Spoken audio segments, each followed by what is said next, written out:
Film ഗാരേജിന്റെ 3 സിനിമകളുടെ കൂടി കളക്ഷനിലേക്ക് ഇവർക്കും സ്വാഗതം. ദിലീപിന്റെ പ്രിൻസ് ആൻഡ് ഫാമിലി 2 ആഴ്ച തിയേറ്ററുകളിൽ പിന്നിട്ട് കഴിഞ്ഞിരിക്കുകയാണല്ലോ.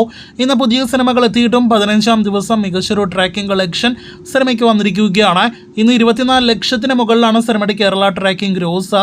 ഇന്ന് സിനിമയ്ക്ക് 40 ലക്ഷത്തിൽ പരം കേരള ഗ്രോസ് ഉണ്ടാകും. അങ്ങനെ ഇന്നത്തോടെ 12,90,00,000 13 കോടി റേഞ്ചിലേക്ക് സിനിമയുടെ കേരള ഗ്രോസ് ആകെ എത്തപ്പെടുന്നതാണ്. അടുത്ത ദിവസങ്ങളിൽ മികച്ച കേരള ഗ്രോസ് ഉണ്ടാകട്ടെ എന്ന് ആശംസിക്കാം.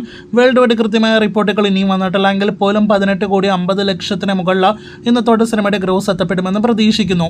ആസാദി എന്ന സിനിമ ഇന്ന് തിയേറ്ററുകളിലേക്ക് എത്തിയ ഏറ്റവും പുതിയ മലയാളം സിനിമയാണല്ലോ. ശ്രീനാഥ് ബാസി നായകനെ എത്തിയ ആസാദി എന്ന സിനിമയ്ക്ക് സർപ്രൈസ് ആയിട്ട് മികച്ച അഭിപ്രായങ്ങൾ ലഭ്യമാകുന്ന കാഴ്ചയാണ് ഇന്ന് കണ്ടത്. ഒരു കിടിലൻ ട്വിസ്റ്റ് എല്ലാം തന്നെ, ഞെട്ടിക്കുന്ന ട്വിസ്റ്റ് എല്ലാം തന്നെ അടങ്ങിയ സിനിമയ്ക്ക് ഇന്ന് 4 ലക്ഷത്തിന് മുകളിൽ കേരള ട്രാക്കിംഗ് ഗ്രോസ് വന്നിരിക്കുന്നു. 8 ലക്ഷം 10 ലക്ഷം റേഞ്ചിൽ ആദ്യ ദിവസം കേരളത്തിൽ ഗ്രോസ് കളക്ഷൻ പ്രതീക്ഷിക്കുന്നു. അവസാനമായിട്ട് പടക്കളം എന്ന സിനിമയിലേക്ക് വരികയാണെങ്കിൽ പുതിയ ഒരുപാട് സിനിമകളുടെ വരവോടെ 16-ാം ദിവസമായി ഇന്ന് വെള്ളിയാഴ്ച സിനിമയ്ക്ക് സ്ക്രീൻ കൗണ്ടും ഒപ്പം തന്നെ കേരള കളക്ഷനിലും ഇടിവ് സംഭവിച്ചിരിക്കുകയാണ്. ട്രാക്കിംഗ് കളക്ഷൻ ഇന്ന് 15 ലക്ഷത്തിന് മുകളിലാണ്.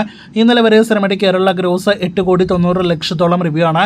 ഇന്നത്തോടെ സിനിമയ്ക്ക് 9,20,00,000 കേരള ഗ്രോസ് എത്തപ്പെടുന്നതാണ്. വേൾഡ് വൈഡ് കൃത്യമായ കളക്ഷൻ ഇനിയും പുറത്തു വരാത്ത സിനിമ വിജയിച്ചോ ഇല്ലയോ എന്ന് കൃത്യമായിട്ട് അറിയുവാനായിട്ട് പ്രേക്ഷകർ കാത്തിരിക്കൂ. അടുത്ത ദിവസങ്ങളിലെയും കളക്ഷനായിട്ട് കാത്തിരിക്കൂ.